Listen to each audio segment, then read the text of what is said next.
Hey folks, how's it going?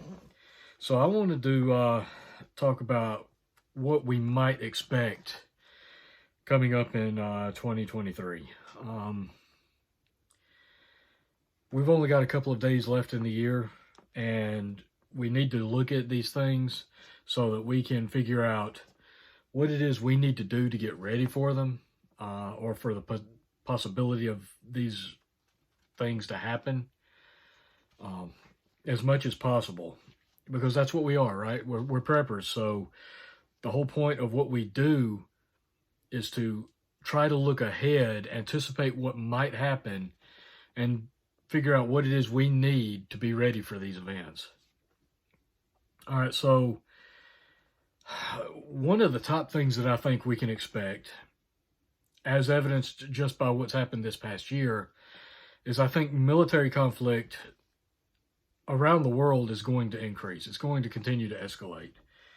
We've got escalating tensions in Ukraine with the Russian invasion, with the war, and recently, there's been a $45 billion aid approved for Ukraine, which is the largest aid package so far, and this includes not only humanitarian and economic aid, but it also includes more weapon systems, more weapons going overseas, including a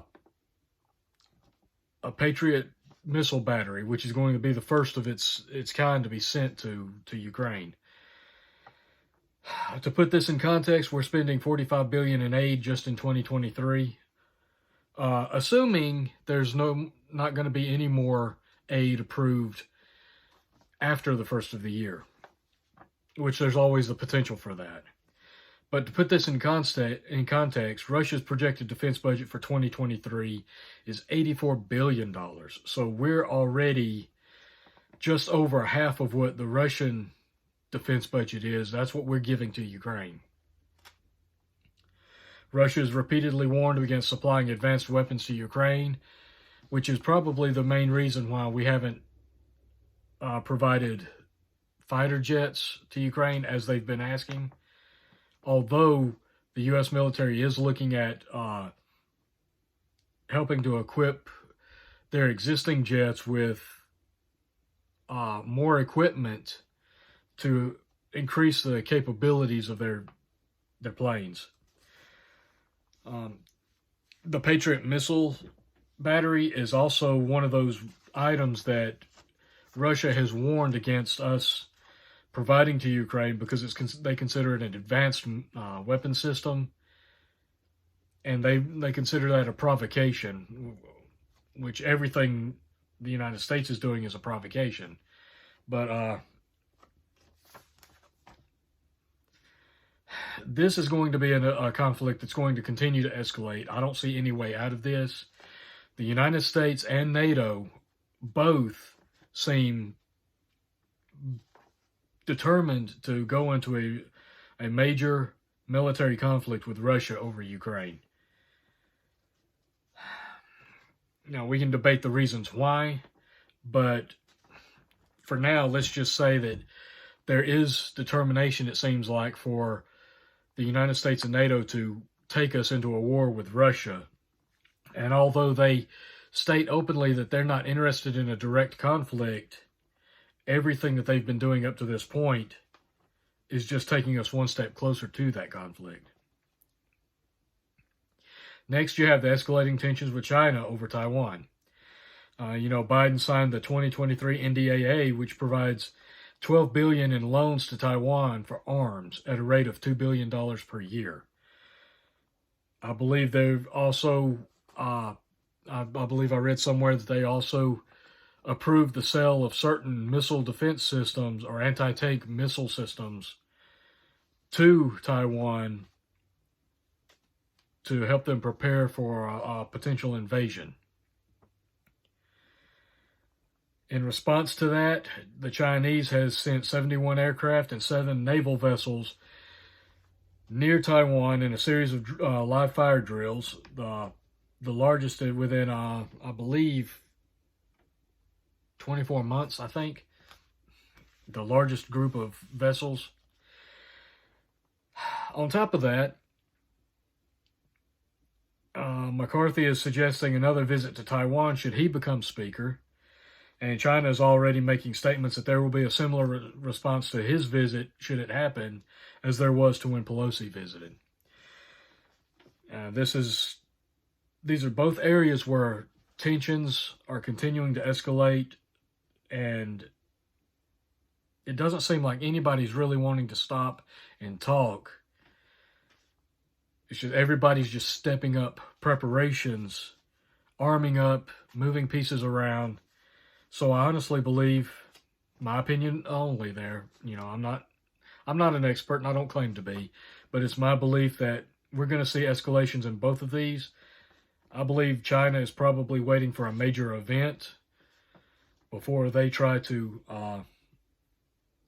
invade Taiwan, possibly after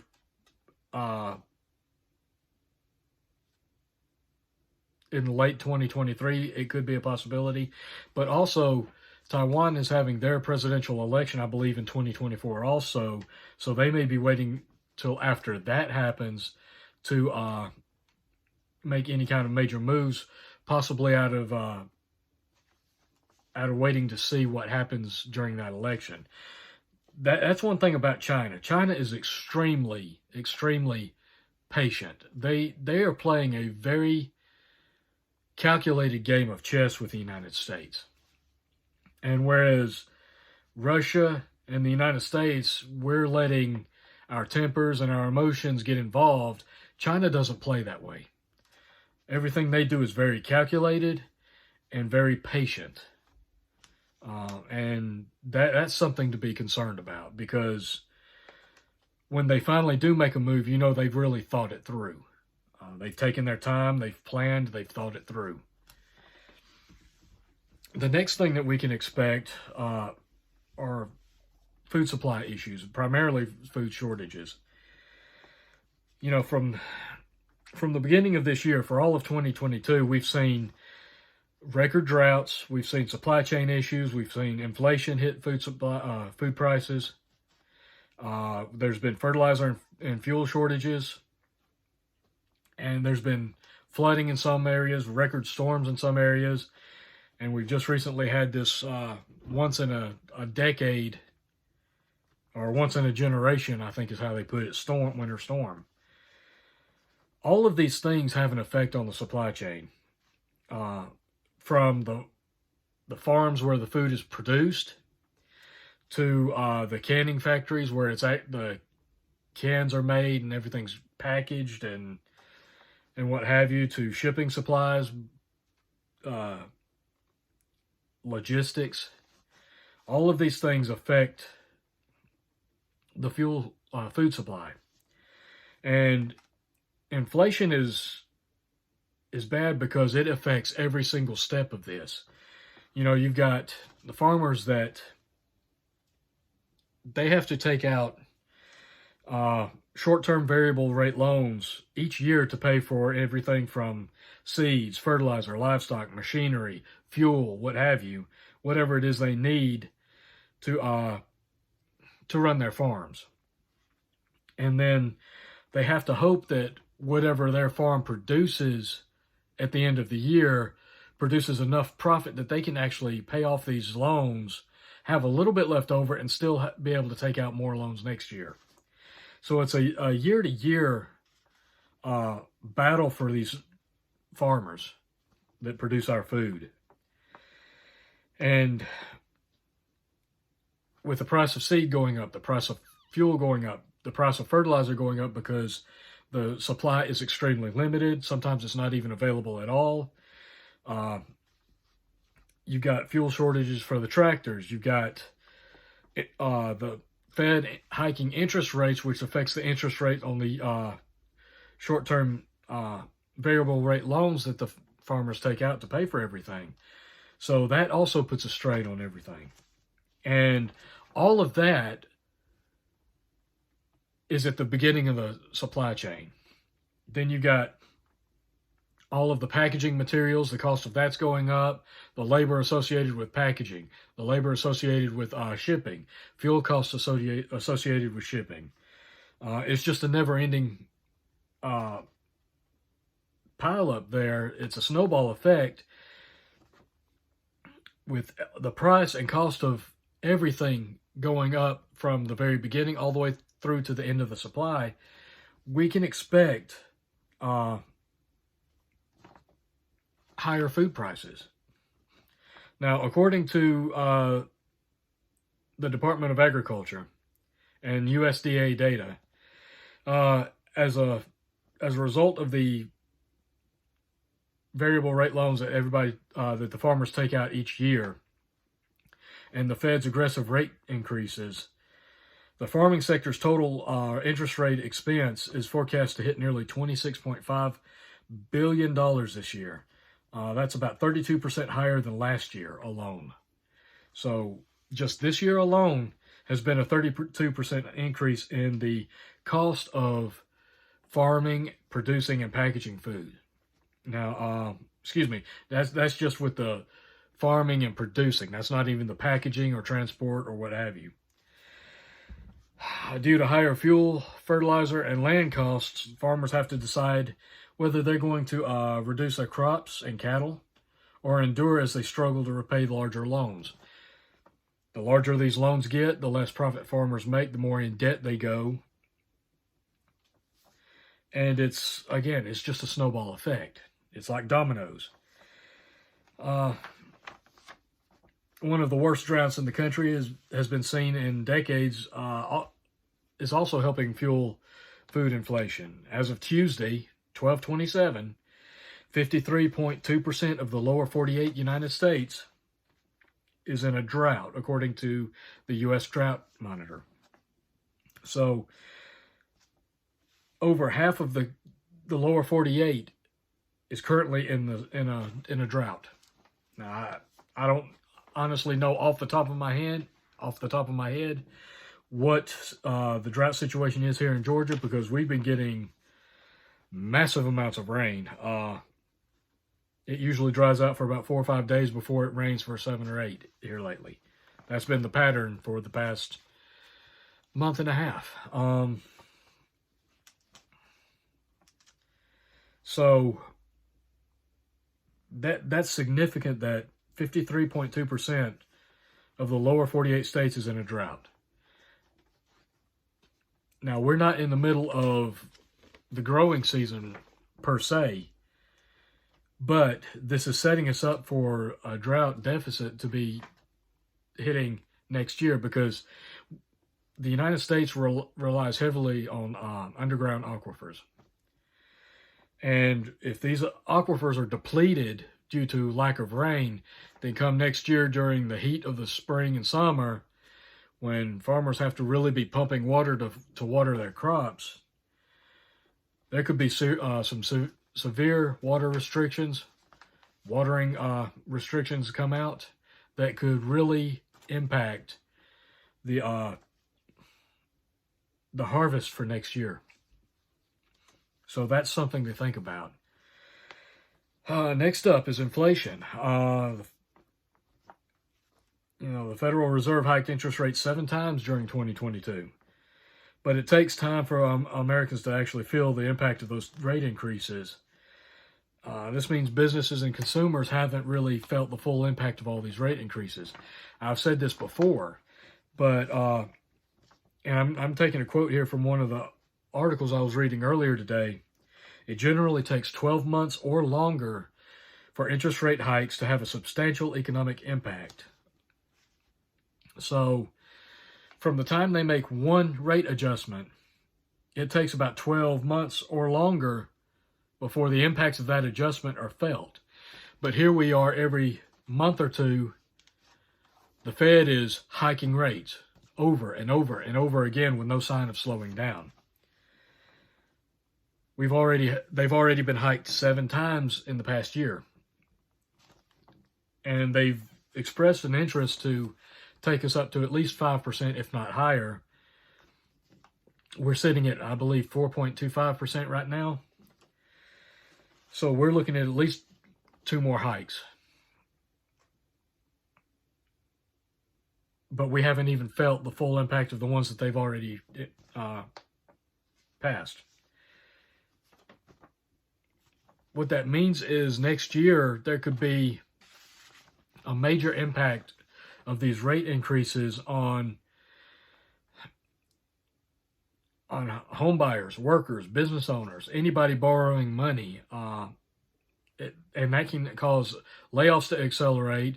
It can cause consumer spending to slow down, which in a way can sometimes help fight food prices. But then you've also got people that are already struggling to buy food. How are they going to buy food if they're laid off? It's a double-edged sword, folks. So not only are we going to be facing more food shortages and the potential for more food supply chain disasters next year, we've also got the possibility of continued impacts of these rate hikes. You know, they're already predicting, a lot of economists are already shifting from, is there going to be a hard landing or a soft landing, or is it going to be easy to, we know there's going to be a recession coming. I would argue that we're already in a recession, and possibly even already in a depression that is being artificially manipulated by all the stimulus that's been put out there. But economists, based on the government-approved released numbers, are already expecting a recession in the first half of next year, in the early months of next year.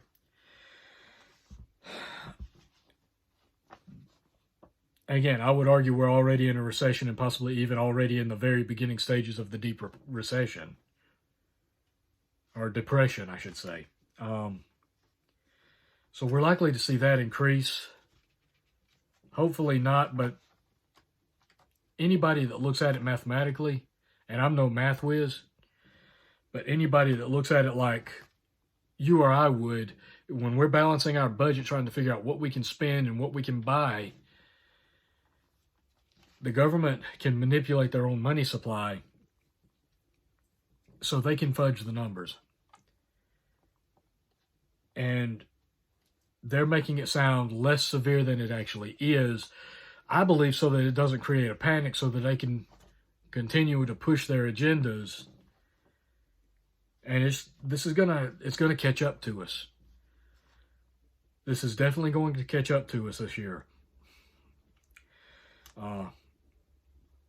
Civil unrest, you know, there's the potential for that, because we haven't seen civil unrest to the scale that we did during 2020 and 2021. But we have seen a little bit here and there. Primarily what we've seen is the recent attacks against the electrical substations. I'm hearing people talk about, oh, it's not attacks, it's the government shutting off the grid in certain areas.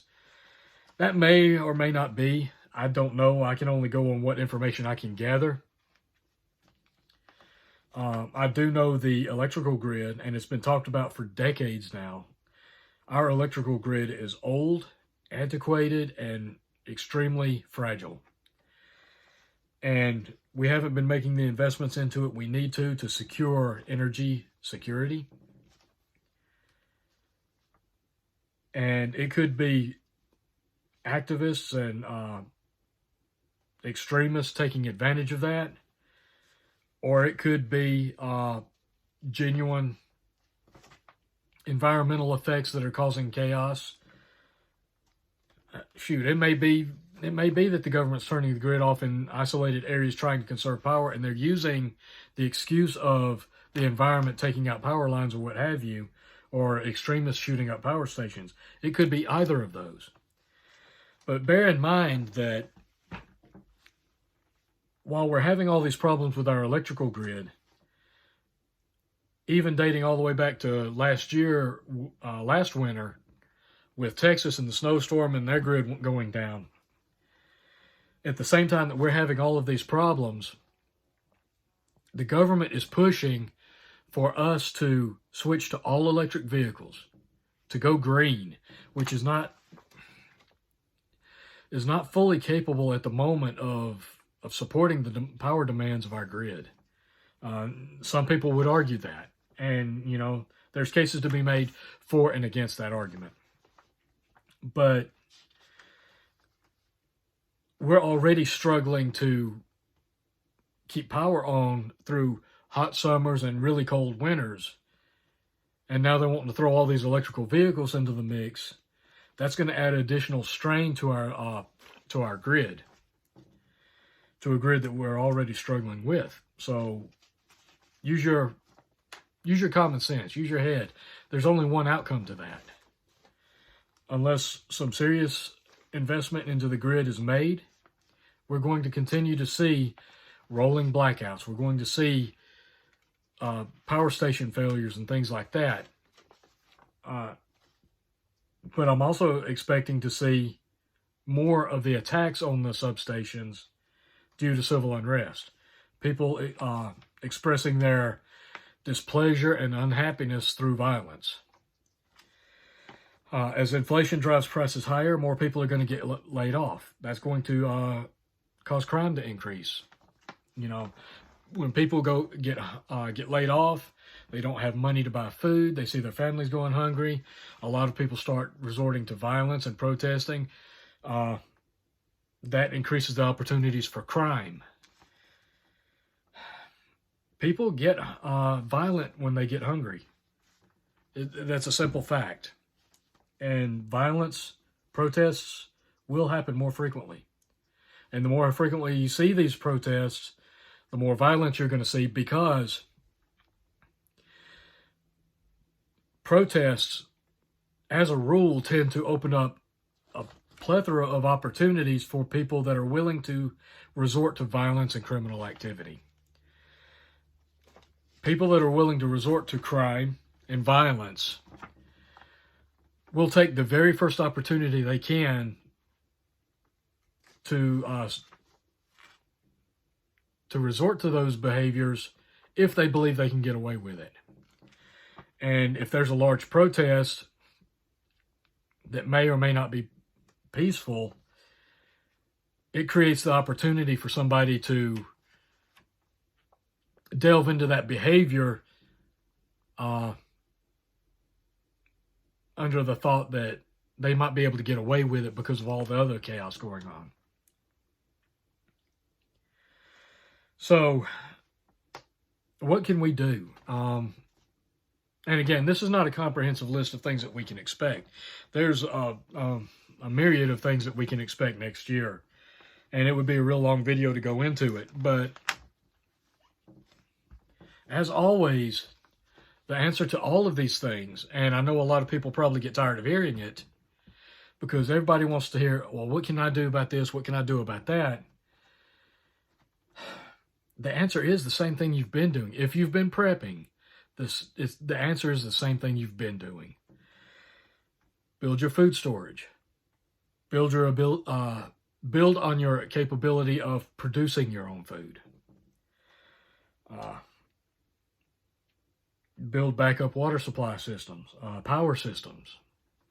Be able to provide the basics of life for yourself if you're completely cut off from the grid. That's the key to everything. If the power goes out, you need to be able to provide your own power, be it through gas generators and a backup fuel supply, be it through solar panels and battery backup systems, or a combination thereof. Build backups to these systems. With water, water is one of those things it's easy to obtain, but it's extremely hard to store because it's bulky, it's heavy, and it takes a lot of it. Some people resort to buying the 55-gallon drums from places like Tractor Supply, Augustin Farms. I don't, where you choose to buy these things is your choice. There's debate over buying from Tractor Supply right now among a lot of people. I'm not going to get into that right now. But a lot of people get these 55-gallon drums, and then they'll fill them with water in their basement or what have you. But again, 55 gallons at 8 pounds per gallon, you're talking about a lot of weight. And it would take, depending on the size of your family, it's going to take a couple of those probably just to get you to a 3 or 4 month water supply. But some people set up barrels, and I've got some that I still need to set up for rain catchment. If you have a well, you're already semi self-reliant, but you've got to be able to power that well pump. Some people resort to that to have a water storage tank where it can pump into that tank and then into their house, so that if that pump goes out, they've still got a tank full of water that they can fall back on. Some people set up so that I think there's some solar pump options for a well. I'm not sure if they work or how well they work. Some people use hand pumps for backups to their wells. Again, I don't have any experience with any of those things. I'm not sure how well they work. It probably, in my estimation, it probably depends on the situation. But building food storage, water supplies, building backups to all of these things, building a local network and small community that you can barter with, developing skills that you can barter with, stocking medical supplies. If things get that bad, you may not be able to go to a doctor. The doctor may not be available. The hospital might not be available. Or consider this, you might not be able to afford to go to the doctor or the hospital. So you might have to resort to providing medical care for your own family. In that case, you need the supplies and you need skills. So you definitely need to stock the supplies, but more importantly, develop the knowledge and skill set. You can do that through classes, through training. Some skills can be obtained through YouTube videos, although I would highly recommend, in regards to medical skills, getting actual training. Now, there are classes out there, you have to pay for them. They're not cheap, but trust me, when you're talking about something like medical skills to save somebody's life, treat serious injuries or serious infections, you don't want to skimp here. You don't want to just read a book. I mean, you can get books like I've got. This is one, the Prepper's Medical Handbook. I listed a link to this on Amazon not too long ago. You can get these books. I've got my books right here from when I was an EMT. I've got paramedic books. I've got all kinds of medical books over here. You can learn a lot from those, but you have to have a basic understanding. And sometimes most people don't have that basic understanding. So you need to at least get some level of actual hands-on training from somebody that knows what they're talking about. Once you get that base level of training, then you can start reading books and things like this and watching other videos and kind of expand on that knowledge. But always be building your knowledge base, whether it's medical, whether it's self-defense skills, whether it's a trade, electrical work, carpentry, things like that, gardening, what have you. Building that skill set will be a highly barterable knowledge base that nobody can take from you. And again, like I said, be prepared to defend yourself and your family from anybody that might be trying to hurt you. Because I believe that crime and violence will continue to increase. Most countries that go through any kind of socioeconomic collapse, which is what I believe what just about every country in the world is going through some degree of that already. And we're going through that here in the United States. We're going through a slow collapse. We've already seen a high level of violence. These things will continue to happen. You need to be prepared to provide for your basic needs, but also be able to defend yourself. So I know it's not the answer that most people want. Most people want quick, simple answers. Tell me what to do. Tell me how to do this. Everybody's answers will vary from everybody else's. You know, it's always all situational dependent. Your life is different from everybody else's, so what's right for you might not be right for somebody else. But the answer to all these problems is still the same. Build resiliency and self-reliance in your own life. That, to put it simply, that's the key to prepping for all of these things that we talk about. If you're able to provide for your own food, barter for the things that you need, build the things that you need. If you can't barter for them, you can create them through developing skills like welding, carpentry, what have you. That will serve you well when the time comes. It could mean the difference between life and death. Skills, knowledge are your best prep. Improving yourself and your knowledge base and developing your own skill set, that is probably the best prep you can do over the next year. And more than just buying freeze-dried foods or buying the next gun or buying this fancy $300, $400, $500 medical kit, if I could stress anything for anybody to do over the next year, develop skills, build your skill set.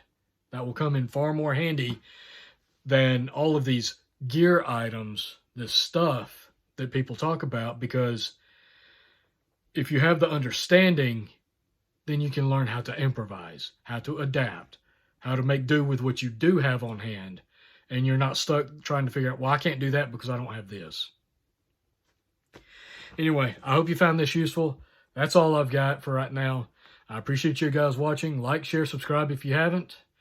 I did want to take for a moment to show everybody the mugs that I've got listed down below in the description. You know, nice little coffee mugs with the logo on them. I've tried to make them as affordable as possible for the people that really want them. I'm not asking, you know, I'm not begging you to buy them, but if you do want to support the channel, that's one way you can do it. But anyway, for now, folks, just take care of yourselves, take care of your families, look out for each other, keep prepping, stay busy, keep getting things done, don't get complacent. We've got a rough year ahead of us, and we need to be ready. Hopefully it won't be as bad as some of us are thinking, but unfortunately, we saw how quickly things went to crap over the past 2 years. And I'm really concerned about how quickly and how bad things can get over the next year. Anyway, until next time, folks, take care, keep prepping. I'll catch you later.